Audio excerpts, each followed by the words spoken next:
Olá pessoal, sejam bem-vindos à disciplina de Estrutura de Dados 1. Eu sou o professor Denis Giovanni, vou acompanhar vocês na nossa aula Ponteiros e Alocação Dinâmica. Então, a ideia da aula de hoje é nós fazermos uma revisão sobre ponteiros, que foi justamente a parte de introdução à programação em linguagem C que a gente acabou não revisando para deixar para mais perto quando a gente fosse utilizar. E a segunda parte, vamos falar de alocação dinâmica. Então, começando com ponteiros. Bom, começamos aqui, né? O que são ponteiros? Então, é um tipo de variável que vai armazenar o endereço e vai apontar para dados. Então, justamente ponteiro, o nome é porque ele vai apontar para algum tipo de dados a partir de um endereço, ok? Então, informação adicional na declaração, dizer o tipo do dado apontado. Que a gente não quer dizer só que, que ele vai conter o endereço, a gente vai dizer que ele quer conter o endereço de determinado tipo de dado, porque os dados em linguagem C, eles têm diferentes tamanhos, diferentes bytes, que a gente não vai entrar muito em detalhe aqui, mas a gente precisa saber para conseguir apontar para o lugar correto, ok? Então, a ideia é que o processador vai interagir com a memória, então isso aqui, como eu já tinha citado antes lá na revisão, como era importante essa parte, né?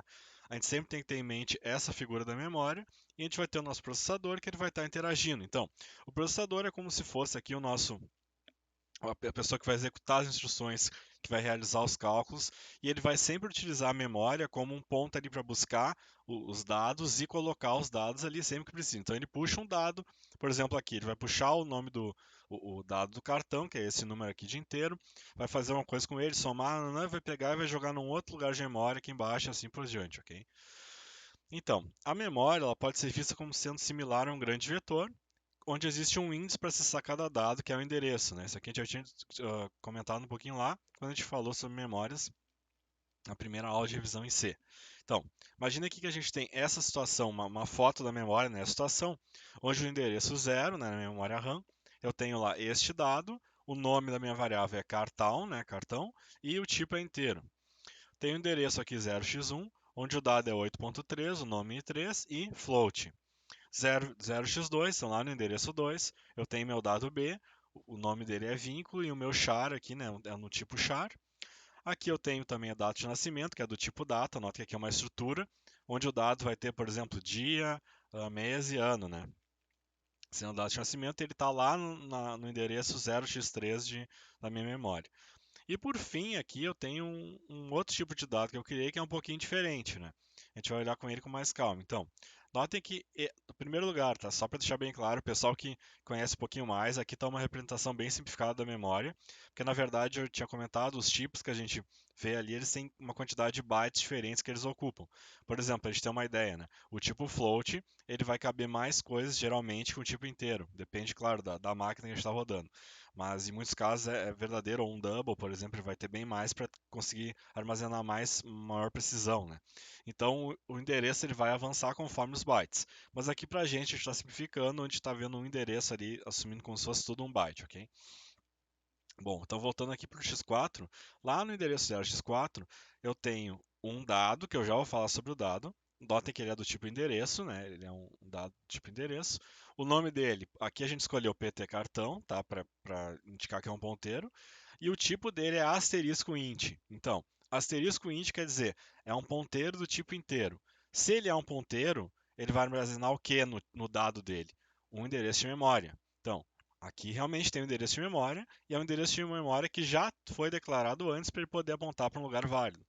Então, na verdade, né, o ponteiro vai ser a variável que vai guardar o endereço e a variável do endereço, então. Notem que mesmo quando a gente cria um ponteiro, ele tem um endereço, ele tem que ter algum lugar na memória. Ele não fica voando. Então, qual que é o lugar do ponteiro que eu criei? 0x4.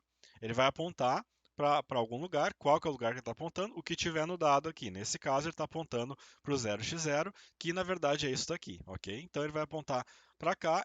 Com isso eu vou conseguir, através dele, então para que a gente vai usar ponteiros em geral? Através dele, notem que eu consigo ter um acesso a esse nome aqui, né, que é o cartão, a variável cartão, e vou conseguir mudar a coisa que está lá na minha memória, que antes eu não poderia, eu só poderia acessando o meu cartão, ok? Então vamos ver um pouquinho mais detalhes, né, formais aqui de ponteiros em C.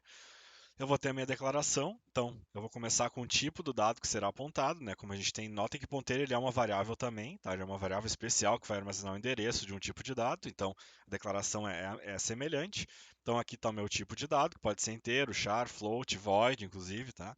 Ou até uma estrutura. Eu vou ter o meu nome da variável aqui e um asterisco antes da minha declaração. O que é esse asterisco? Pessoal, por favor, não confundir, tá? Tem gente que faz a cadeira de algoritmo de programação e continua confundindo depois também. O meu asterisco aqui é o indicador de que é um ponteiro. Então, quando eu criei minha variável, para que significa o asterisco? A partir daqui, toda vez que eu usar ptr, que é o nome da minha variável, ele vai ser do tipo ponteiro. Ponto. É isso aí que ele está afirmando, ok? Não confundir o asterisco utilizado depois. Depois ele tem uma outra semântica, tá? Então, quais são os operadores básicos para a gente trabalhar que tem a ver com a parte de ponteiro? Tem o e-comercial, que a gente já conhece ele lá do scanf, né? E aqui a gente vai conseguir entender por que, que o scanf ele funciona daquele jeito. A gente já entendeu um pouquinho, né, na parte lá de funções com passagem por referência, mas aqui vai ficar mais claro ainda.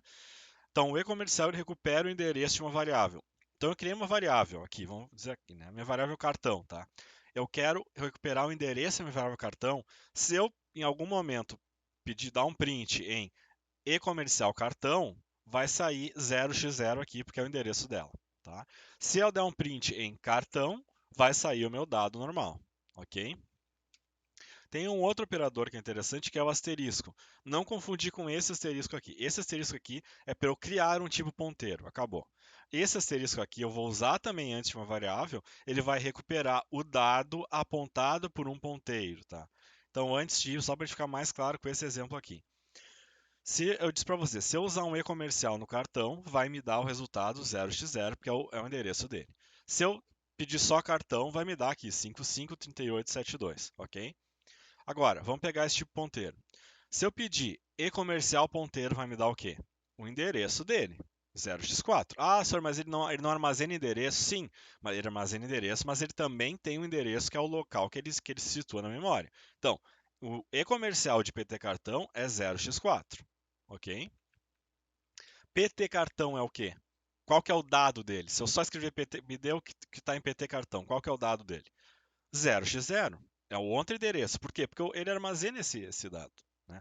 Então, quando eu só escrevo o nome da variável, eu não estou pegando o que está aqui no dado. Se eu escrever me dê o valor de vínculo, ele não vai retornar B. Se eu escrever me dê o valor de 3, ele não vai retornar 0.3. Se eu escrever me dê o valor de PT cartão, ele vai me retornar 0x0, que é o endereço. Ok? Não é o endereço dele, é o endereço que ele está apontando, mas é o endereço. Tá? E agora, se eu colocar asterisco cartão para pegar o valor, o asterisco desse cartão, vai existir em algum lugar? Não, porque o asterisco, lembrando, ele vai recuperar o dado apontado por ponteiro. Então o asterisco ele só vai servir para variáveis de ponteiro. Então não faz sentido eu pedir asterisco cartão, ou asterisco i3, ou asterisco vínculo, ou asterisco data de nascimento. Não faço, porque ele não é ponteiro. Agora, faz sentido eu pedir um asterisco para o PT cartão. O que vai me dar um asterisco PT cartão? Vai me dar o dado apontado pelo endereço. Então, qual que é o endereço aqui do meu dado dele? É 0x0, eu venho para cá. Qual que é o dado deste endereço apontado? 553872. Então, se eu fizer asterisco PT cartão, é exatamente a mesma coisa que eu fazer só cartão. Tudo bem? Ok. Então, vamos ver aqui um exemplo. Aqui a gente tem, né, int main void, então é direto no main aqui só para a gente ver exemplo do que vai sair, né, de cada uma. Eu tenho aqui variáveis normais, então int a e b eu estou criando, normal, elas vão armazenar inteiro porque são do tipo inteiro. Aqui eu estou criando uma variável ponteiro, eu estou chamando de ptr, poderia ser outro nome, né, só para lembrar a gente que é ponteiro. Por que eu sei que é do tipo ponteiro? Porque tem um asterisco aqui. Se eu tenho um asterisco junto à minha declaração, eu sei que ela é ponteiro para o resto da vida do código, ok? Então, o que vai armazenar por ser do tipo ponteiro? Um endereço para um dado do tipo inteiro. Como é que eu sei que é um dado do tipo inteiro? Porque está int aqui atrás, tudo bem? Aqui eu fiz, então, começar a brincar um pouquinho com as variáveis, tá? O meu A, ele tinha um valor aleatório, porque eu inicializei ele, não coloquei um valor, né? Eu só criei, declarei minha variável, não inicializei ele. Estou inicializando aqui com o valor 5. Então, lá na minha memória, o A tem valor 5, tá? Aqui eu estou pegando o meu ponteiro e estou, então, colocando, né, o valor para ele, que no caso é um endereço de A. Ah, faz sentido, senhor, o que está no código ali? Faz sentido ele receber o endereço? Sim, não. Lembra que quando eu referencio só com o nome dele, né? Então, voltando aqui, né? Quando eu fiz second nome, eu estou pegando o dado. Então, quer dizer, o valor é um valor de memória que eu estou substituindo aqui em cima, né? Como eu criei ele aqui e eu não atribuí nenhum dado a ele, né? Que no caso é um endereço de memória, ele está sem nada. Quando eu faço isso aqui, agora ele está apontando para o meu A, porque eu estou passando para ele o endereço do meu A. Então, lá no meu dado vai ter o endereço do A para ele, ok? Bom, e aqui no final eu estou pegando o meu B, que é uma variável tipo comum, e estou atribuindo asterisco de PTR. Faz sentido isso? Faz, né? Porque o que, que faz o asterisco? O asterisco ele me dá o conteúdo, né, do lugar do dado que o meu ponteiro está apontando. O meu ponteiro está apontando para o A, né, que é algum endereço de memória, agora o meu B está pegando esse valor que é 5. Então, tanto o meu A quanto o meu B vão ter 5 no dado dele, ok? Então, vamos ver aqui exemplo. Eu estou imprimindo o A e o B com %D, né? Então aqui A e B vai ser 5 no meu resultado. Depois eu estou imprimindo aqui o A seria o E comercial do A e o E comercial do B. Então eu vou ter os endereços de memória onde eles estão fisicamente localizados. Notem que um tá aqui está em hexadecimal, né? 28FF14, o outro está 28FF18, porque eles têm 4 bytes. E aqui eu estou imprimindo tudo que eu tenho direito ponteiro. Estou imprimindo só minha variável ponteiro, o meu e-comercial ponteiro e o meu asterisco ponteiro. Então, só o ponteiro vai me dar o endereço que ele está apontando, que é o A, porque a gente viu aqui que atribuiu para o A, então a nota é o mesmo endereço do A, né? Aqui, o e-comercial ponteiro é um outro lugar da memória que ele foi criado, é o lugar que então foi criado, e o asterisco ponteiro é o conteúdo do endereço que ele está apontando, ou seja, é o 5 porque ele está apontando para o A. Tudo bem? Pessoal, então aqui, ó, esse exemplo aqui é genial para a gente entender bem o que é ponteiro, tá? Então não sai daqui sem entender ele, tá? Continuando. Então, bom, para que a gente estuda ponteiros e por que a gente está utilizando a linguagem C que tem esse formato de ponteiros em estrutura de dados, né? Primeiro delas é para passagem de parâmetro por referência, em geral.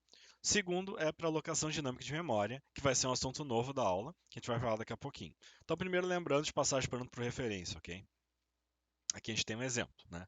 Então, a gente já tinha visto isso, mas só para reforçar, eu criei aqui uma função troca, onde ela não me retorna nada, porque eu quero que eu gostaria que ela trocasse direto. Eu estou passando os valores e ela vai trocar. Então aqui eu crio uma temporária para fazer essa troca direitinha, né? E o que esperaria, né? Que bom, no final da execução, aqui quando eu chamar a função, o A e o B sejam trocados. A gente já viu isso na nossa revisão que não acontece, porque a passagem de parâmetros aqui em C, né, por default, por padrão, ela não é, ela é por valor. Então, valor significa que eu estou fazendo uma cópia. Quando eu passei aqui, então, lá no meu main, né, criei o A e o B, dei 4 e 5 e tal, imprimi antes os valores, chamei a troca e imprimi depois os valores. Quando eu chamo minha função troca, ela vai para cá, na verdade ela não está passando o A que está aqui e o B que está aqui. Ela está criando uma cópia deles que vão ser usados aqui dentro e quando acabar minha função vai acabar essa cópia.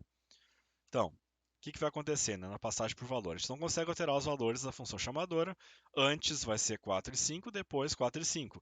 Ah, senhor, se eu imprimisse aqui dentro estaria alterada, porque são cópias, eu trabalhei com as cópias. Mas ela não se mantém após a execução da minha função, o que aqui nesse caso acaba sendo meio inútil, né? Por que eu vou ter uma função que eu quero chamar para trocar e não troca? Ela troca só dentro, mas não troca fora, ok? Então, a gente vai ver a passagem por referência. Como é que funciona a referência? Em vez de passar a minha variável, que ela vai criar uma cópia, eu estou passando um ponteiro da minha variável, que vai ser diretamente o endereço de memória. Então, se eu estou passando o endereço de memória, tudo que eu alterar nela vai ser alterado permanente, porque eu tenho uma memória só, não interessa quantas funções eu estou usando, ela vai ser repartida, é claro, para cada segmento, mas é uma memória só que eu vou estar trabalhando tanto dentro do meu programa principal, quanto na função troca, quanto numa outra função. Então a memória ela é compartilhada de certa forma. Eu consigo o que eu fizer nela vai ser feito em todas as outras. Eu não estou criando uma cópia do meu A nem uma cópia do meu B. Eu estou mexendo diretamente no meu A e diretamente no meu B, ok?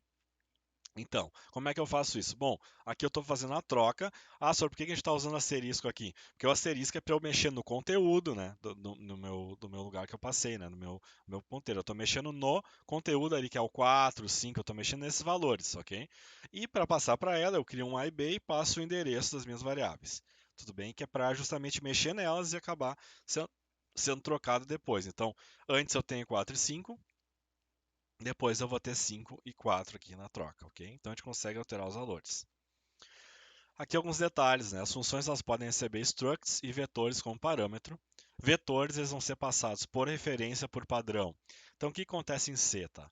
Quando eu passo um vetor para ele não me faz uma cópia de todos os elementos e cria uma cópia do vetor. Poderia ser assim, mas não é por default. Então, o que ele faz? Quando a gente passa um vetor, a gente está passando o endereço do primeiro elemento do vetor. Porque a partir daí, se eu souber quantos espaços meu vetor tem, né, que geralmente eu passo junto à função, eu consigo trabalhar normalmente com ele. Então, eu vou ter acesso ao endereço do primeiro elemento e a partir dali eu consigo acessar com o nosso índice normal, como a gente funciona com vetor, qualquer espaço que a gente quer, tá? Então, pode ser, quando a gente for fazer uma função, a gente pode colocar tanto asterisco nome do vetor ou nome do vetor abre e fecha colchetes, é a mesma coisa, tá? Em geral, a gente acaba optando por abre e fecha colchetes quando for um vetor, para ficar mais claro semanticamente, ó, estou passando um vetor e não só um ponteiro de um elemento ali, né, para ficar mais claro, mas os dois servem, tá? Então, outra coisa é que registros, né, as structs, elas são passadas por valor por padrão, então é diferente de vetores, mas a gente pode optar pela passagem por referência explicitamente.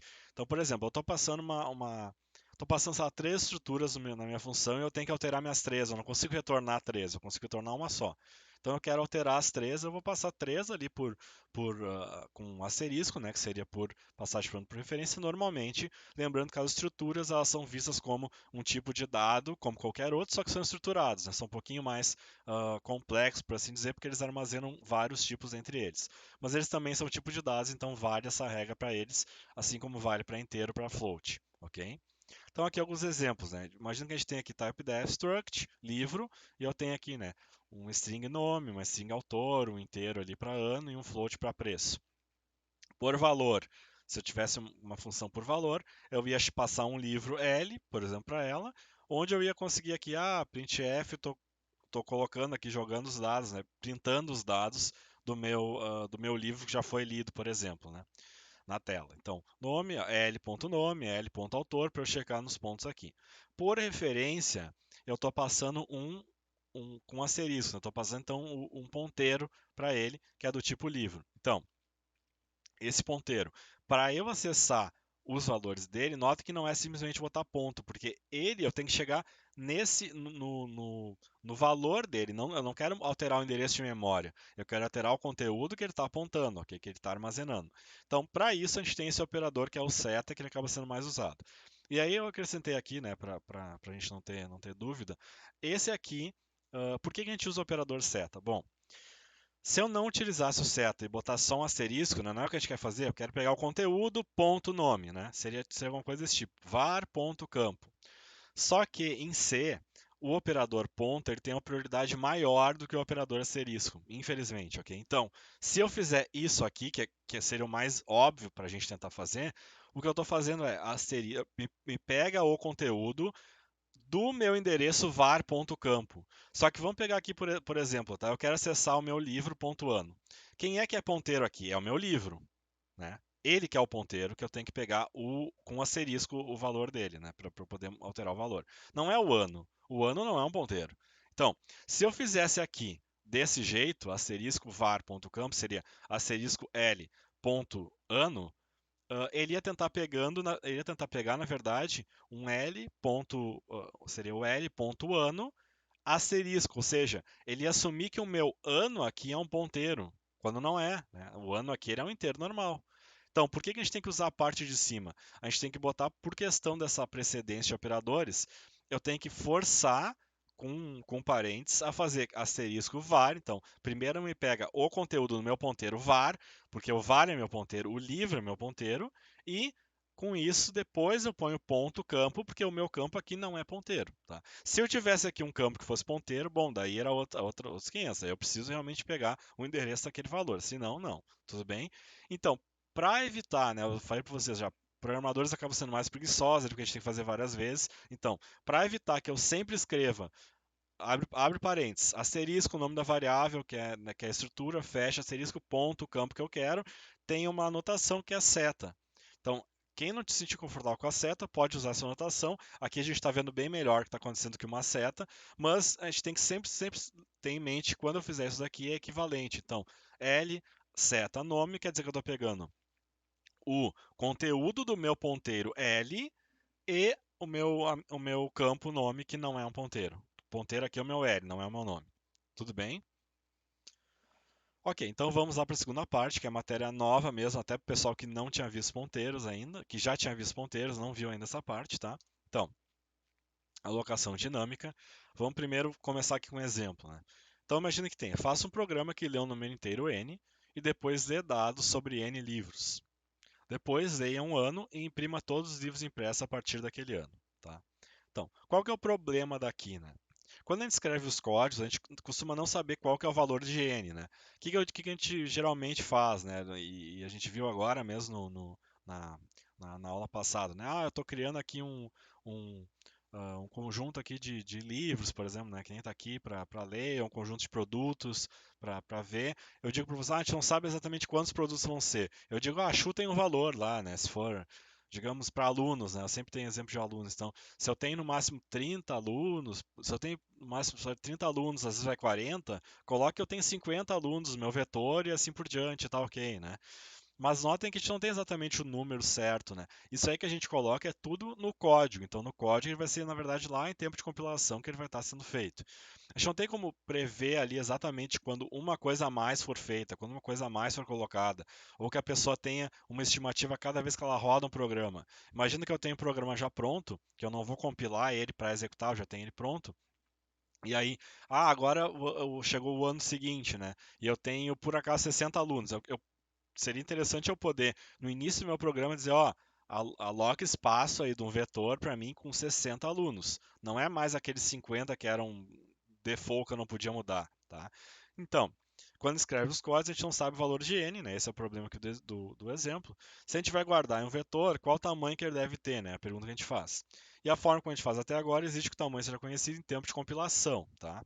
Então, falando um pouquinho mais do funcionamento ali de software, tá? A gente tem aqui o nosso arquivo .c, que é um arquivo do tipo texto, ok? Que vai conter ali a nossa linguagem de programação, o nosso código em C que a gente fez, tá?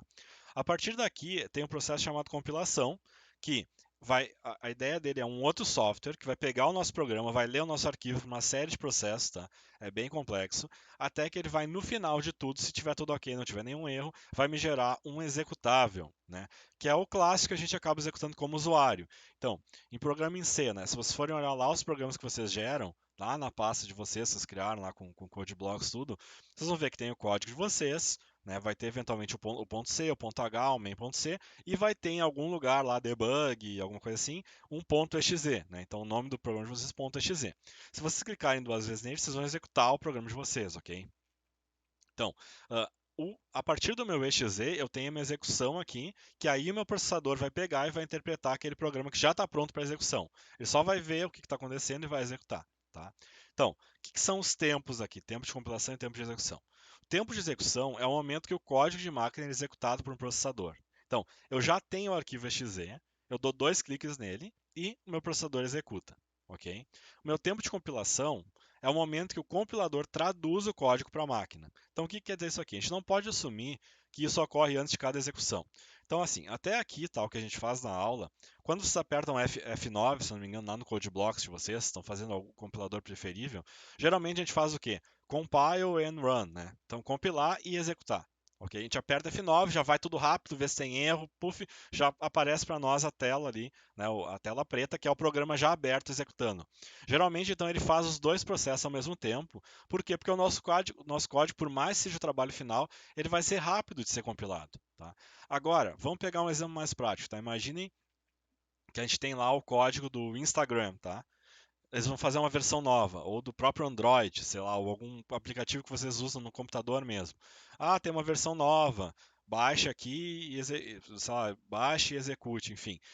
Imaginem o tempo que aquele programa gigantesco vai levar para compilar, tá? Então, a empresa lá do Instagram que tá responsável por fazer então esse processo de compilação e botar a versão nova disponível para o pessoal baixar, vai levar eventualmente, sei lá, uma hora para compilar todo o código. e depois for compilado, eles colocarem lá, digamos, na Play Store, para o pessoal fazer download gratuito, ah, é meio para tu fazer tudo de novo, deu um erro, para tu fazer tudo aquilo de novo é complicado, né? Tu vai ter que ir lá de novo processo de compilação, fazer upload depois, o executável, etc, tá? Então, o que eu quero dizer com isso? É que justamente o executável, diferente dos programas que a gente está aqui, a gente vai geralmente fazer menos compilações e mais execuções. Porque a compilação, em vários casos, é um projeto demoradíssimo, tá? Vai demorar muito tempo. Sem contar empresas de software, que em geral trabalham em jogos, por exemplo, demora muito tempo para todo o projeto ser feito até sair a versão executável, eles têm que dividir em módulos, enfim, tá? Então, seria interessante se a gente conseguisse definir essas variáveis em tempo de execução, ok? Quando a gente consegue, então, assumir alguma coisa a partir do momento que tu executa. Então, vamos seguir aqui no exemplo, né? O que é a ideia de alocação dinâmica? É alocar a memória justamente em tempo de execução. As informações, então, elas vão ser indisponíveis em tempo de compilação, né, que são indisponíveis em tempo de compilação, podem ser usadas para determinar ali quanto de memória a gente vai precisar, e em linguagem C, a alocação e deslocação de memória, elas acabam sendo gerenciadas pelo programador. Então, assim, ó, se forem trabalhar em Python, em Java, o pessoal geralmente nem sabe o que é ponteiro, tá? Então, assim, é legal as linguagens, porque depois que tu já aprende os conteúdos, tu vai fazer bem mais fácil, tá? Aqui em C, por o programador ter que trabalhar com alocação e deslocação, tu consegue fazer coisas bem mais eficientes e controlar muito mais sua memória, né? Tu não deixa que o compilador, lá o interpretador controle tudo para ti, mas ao mesmo tempo tu tá bem suscetível a fazer erros, né? Porque é um detalhe bem complicado dessa coisa de aloca, desaloca, eles fazem uma coisa errada, tá, quando vê tua memória lá com memory leak, né, vazamento de memória. Então é complicado, mas ao mesmo tempo é muito bom a gente trabalhar em C para aprender, né? Em particular aqui de estrutura de dados, reforçando por que a gente usa a linguagem C e não usa uma outra linguagem mais fácil, né, mais tranquila como Python ou Java, por exemplo, tá? Então, essas informações, elas vão ser feitas lá, a gente quer tentar gerenciar elas em tempo de execução, ok? Bom, a gente vai precisar de duas funções principais para isso que requerem o uso da biblioteca stdlib.h. Então, além da standard I/O, que a gente costuma quase sempre usar ali para printf e scanf, a gente vai usar também a standardlib.h agora. São duas funções. Então, a primeira delas é malloc ou malloc, tá? O que ela vai fazer? Ela aloca a memória e ela vai ter um parâmetro que vai ser recebido, que seria a quantidade a ser alocada em bytes. Então, muito cuidado aqui em bytes, a gente vai falar melhor daqui a pouquinho. Ela vai retornar um ponteiro para a região alocada. Então, se eu sei quanto de memória foi alocado e eu tenho ponteiro para o inicial, é basicamente o que a gente acabou de conversar há pouquinho tempo atrás sobre um vetor, né? Se eu passo um vetor como parâmetro uma função, eu estou passando o que? O endereço do primeiro lugar e eu sei quanto que eu já aloquei dele e me viro com isso aí, tá? Aqui é a mesma coisa, eu estou retornando para alguma variável que vai ser de ponteiro, que vai pegar isso daqui, para eu ter o valor inicial aqui, o endereço inicial que ele está apontando, e a partir daí eu sei quanto de memória eu vou poder ter acesso que eu aloquei para ele. Né? Esse quanto de memória vai ser aqui no size que a gente vai falar daqui a pouquinho. Então, o que é o protótipo dela? Void ponteiro, void ponteiro, como assim? Pense no void ponteiro como sendo uma coisa livre, tá? Tu vai fazer o cast do que tu precisar. Porque a função malloc, ela não pode ser feita só para inteiro, ou só para float, ou só para uma estrutura assim. Ela tem que ser uma função genérica que eu posso usar para que é o que precisar, né? Então por isso que eu estou retornando um void asterisco que te permite fazer um cast para o tipo que tu precisar de estrutura, tá bem? Vamos ver a outra função que é a free. Então, free é para liberar a memória. Lembrem que gerenciamento de memória é a cargo do programador. Então, assim, no momento que vocês criam alguma coisa de memória, ao final do programa ou em algum momento do programa, é de bom tom de vocês, né, que dê um free na memória para não ficar aquele espaço executado. Então, imagine, eu criei um vetor que eu usei só na primeira parte do programa, tá? Era um vetor ali para notas e eu tinha que fazer um monte de coisa. Depois eu tirei esse vetor de notas, agora eu quero um vetor para olhar melhor os alunos, lá, informações dos alunos. Eu não vou mais usar aquelas notas. Então não tem por que eu deixar alocada aquelas notas quando eu posso alocar. Então, o free vai servir para liberar a minha memória alocada, ok? Ele vai ter um parâmetro que é o ponteiro a ser liberado. A absorver a quantidade de bytes que ele vai. Não precisa, ele já sabe. Quando ele passa ali o ponteiro, tem algum lugar que já foi anotado para ele que tem tanto de espaço e ele já vai fazer o free para a gente automático, ok? E ele não vai ter retorno nenhum. Então basta eu chamar free ao ponteiro que eu aloquei e pronto, tá? Com o início, ponteiro que tem o início do meu slot ali de memória alocado, tá bem? Então vamos ver aqui um exemplo, né? aqui vai estar no meu main, eu estou criando aqui um int asterisco a, então estou criando um ponteiro do tipo inteiro, né, a, e eu estou alocando um espaço para ele aqui, ok? Como é que você aloca esse espaço? malloc, é a minha função, dentro dele é a quantidade de bytes. Então, eu sei a quantidade de bytes do inteiro. Ah, professor, eu sei, sei lá, na máquina tal é 4 bytes, mas às vezes é 8 bytes, às vezes é, sei lá, digamos, 2 bytes numa outra máquina, não sei. Depende da máquina. Então, para eu não precisar ir atrás, né, de compilação ali, detalhe da máquina específica, eu posso usar uma função que vai me retornar o número de bytes do tipo que eu estou passando. Outro exemplo aqui, imagina que eu estou trabalhando com a estrutura livro, tá? Minha estrutura livro, lembrando ali, né, ela tinha o autor, que era 50, um char com 50 posições, então char, por exemplo, teria que saber que é 1 byte vezes 50, mais o nome, que também é 50, mas não já dá 100 bytes, mais um float, que é, sei lá, 8 bytes, mais não sei o quê. Com isso vai ficar aquele caos para calcular na cabeça. Ah, são 108 bytes. Então, para evitar esse tipo de coisa, eu vou passar size off com o tipo de dado que a minha variável, que eu quero alocar para a minha variável. Se for alguma coisa, por exemplo, eu quero alocar 50 espaços de uma estrutura, eu vou fazer 50 vezes size off da minha estrutura, ok? Com isso aqui eu consigo, mas a gente tem que fazer, lembrando, o que ele retorna? Ele retorna um ponteiro void, né? Void asterisco, que é de qualquer tipo, é uma coisa genérica.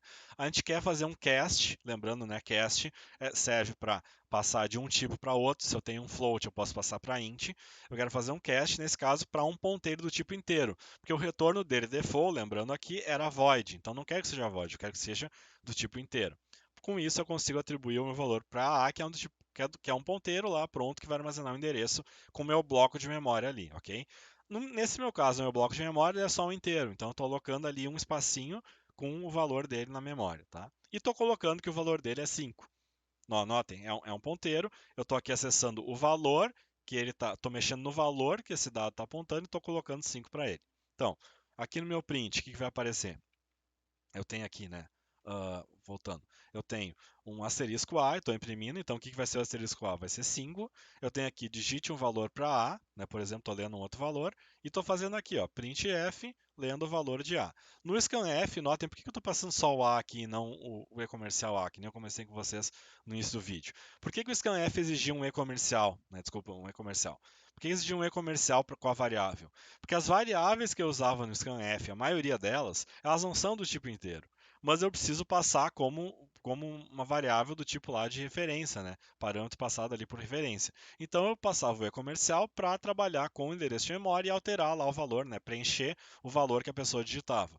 Como ela já é um ponteiro, eu não preciso botar o e-comercial. Se eu botar o e-comercial, eu estou fazendo errado. Eu estou passando o endereço default dela. Eu não quero mexer no endereço default. Eu quero mexer no conteúdo dela que o meu scanf vai tratar. E para isso eu estou passando só o A. Ok? E por fim aqui, printf no valor de A, então no caso vai ser o valor que o usuário digitou ali no meu scanf. Digamos que ele botou 10, então como eu estou imprimindo aqui asterisco A, vai ser 10. Lá no final estou dando um free, então a partir do momento que eu dei free, eu não estou mais usando espaço alocado com o A, ok? O meu A deixou de ter espaço. Então, se eu quisesse continuar meu programa aqui para baixo, eu poderia continuar, eu não teria esse espaço do Azinho ali, que era o inteiro desalocado, tá bem? Bom, um pouquinho mais de size off, né? Size off então, é uma função que vai receber um determinado tipo e vai retornar o tamanho desse determinado tipo, resolvido em tempo de compilação. Então, permite que o código seja compilado para diferentes máquinas, por isso que é importante para evitar trabalho nosso e que o código rode bem na maioria de máquinas possíveis, que ele já vai calcular para a gente automaticamente o número de bytes desse tipo. Tá? E aqui, né, o int asterisco, como eu falei, é uma conversão explícita do tipo ponteiro. Dependendo do compilador, das opções de compilação, pode ser necessário. Então, senhor, eu tentei no meu código, não precisa isso aqui rodou, mas coloquem igual, tá? É de bom tom para a gente tentar deixar o mais genérico possível o meu código. Tudo bem? Bom, então aqui um ponto bem importante, em particular para a próxima aula que a gente vai ver listas contíguas, listas, perdão, por encadeamento, tá? Então, a memória alocada por malloc é garantidamente contígua. Então, eu consigo alocar um vetor de n posições com uma única chamada amalloc. Então, se eu fizer aqui, ó, v, que vai ser o meu vetor, né? Digamos que já criei ele, né? Do tipo ponteiro, é igual a cast, do tipo, que é do tipo inteiro, né? malloc, sizeof de inteiro, vezes n, onde n foi um vetor ali, né? Perdão, n é um número que vai ser a quantidade de elementos do meu vetor que eu estou pedindo para o usuário entrar, por exemplo. digamos que a gente faça o programa. Quantos alunos você tem no semestre? Digite quantos alunos você tem no semestre. Aí vai olhar na chamada, já começou 60. Ok, daí a gente vai aqui, 60 vezes size of de int, né? Aqui, por exemplo, digamos que é o número do cartão dos alunos, né? Vai fazer ali tudo, pá, tem aqui, a gente tem um vetor pronto que a gente pode usar da mesma forma que a gente usava de qualquer maneira, com 60 posições já, sem eu precisar definir ali um V de 60 do tipo tal, ok? Que nem a gente fazia até agora. Então, o vetor vai poder ser usado de forma idêntica a um vetor normal, e todo vetor é liberado com uma única chamada free. Então, notem como fica mais intuitivo, tá? Então, assim, ó, fazendo um parênteses com a aula passada, tá?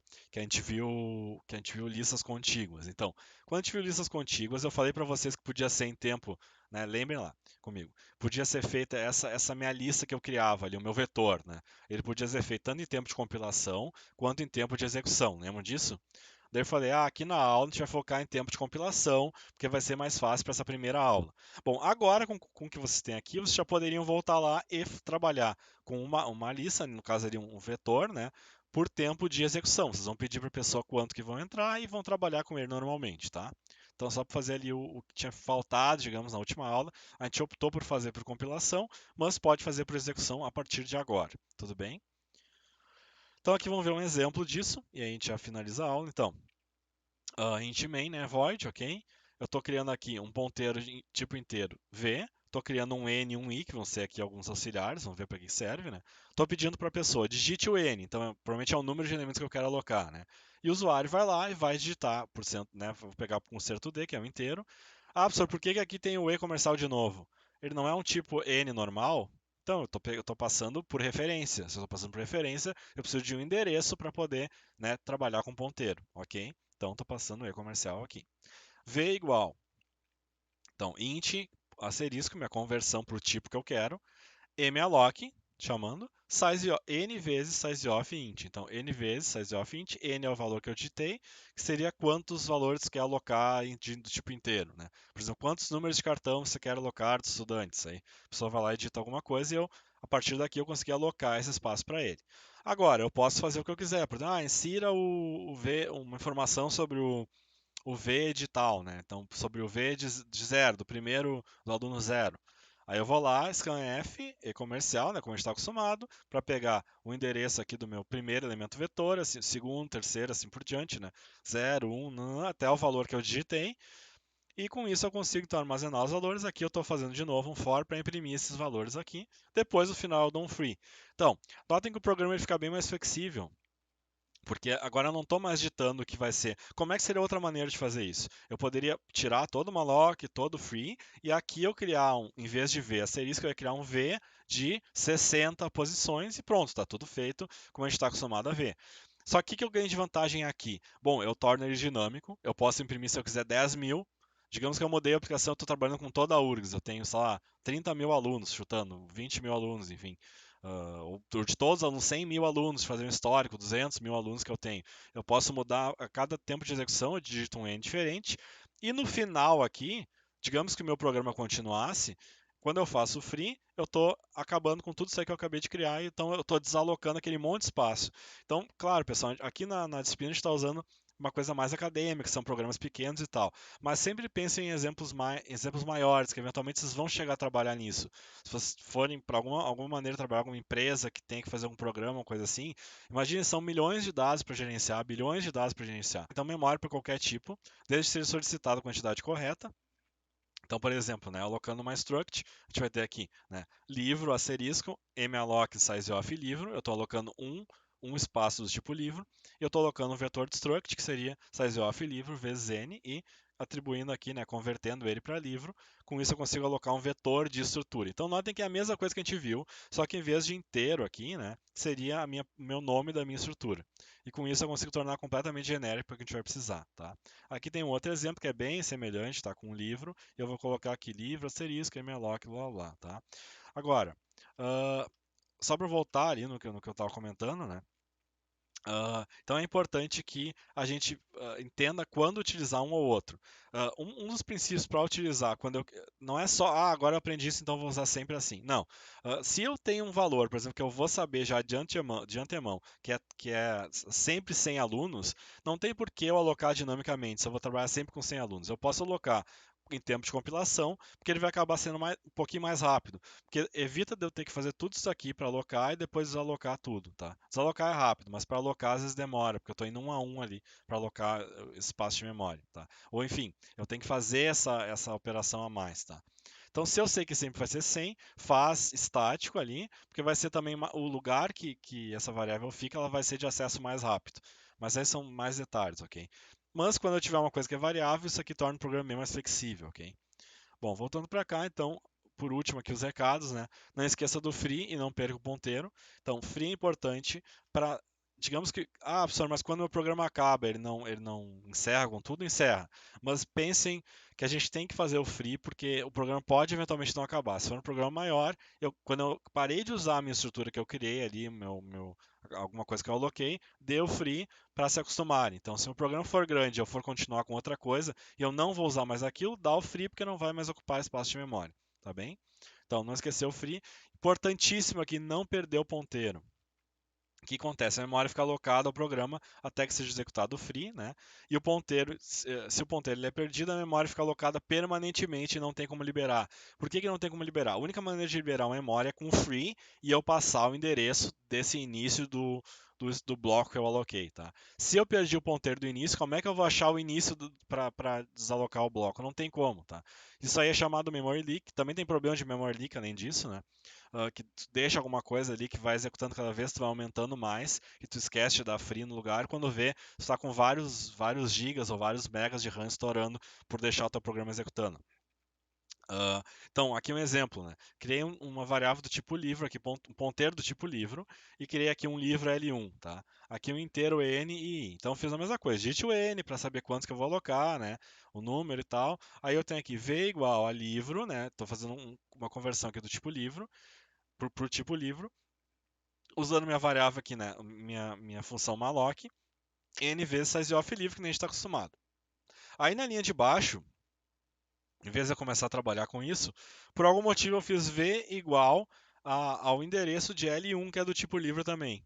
Aqui eu vou aproveitar e usar esse meu ponteiro aqui para pegar o valor, né, o endereço que estava criado ali pelo meu L1, para fazer alguma outra coisa, depois eu volto para ver isso aqui que eu aloquei. Não tem mais como, a gente perdeu para sempre o endereço dele. A gente não tem mais como saber qual que é esse endereço que foi criado. Então, não temos como liberar a memória alocada no malloc, vai ficar até o fim da execução do programa, vai ficar aquela coisa alocada ali para nada. Ok? Bom, pessoal, então espero que vocês tenham aprendido bastante na aula. Qualquer dúvida, me procurem. A aula de hoje é muito importante, porque daqui para frente a gente vai usar muito, muito, praticamente toda a disciplina a gente vai utilizar ponteiros, vai utilizar a alocação dinâmica de memória, porque torna a coisa mais flexível, tá? E tem seus prós, seus contras, obviamente, mas pela flexibilidade que a gente ganha, a gente vai acabar utilizando direto isso aí, por exemplo, de agora até praticamente o fim com listas, com árvores, com grafos não tanto, tá? Mas teria uma possibilidade de usar, mas com árvores assim direto. A gente nem vai ver o outro tipo porque é muito mais intuitivo, tá? Apesar de parecer complicado, vocês vão ver que a gente vai indo com calma, vai ficar mais fácil do que utilizando aquele monte de vetor para utilizar as coisas, tá? Então, muito obrigado pela atenção.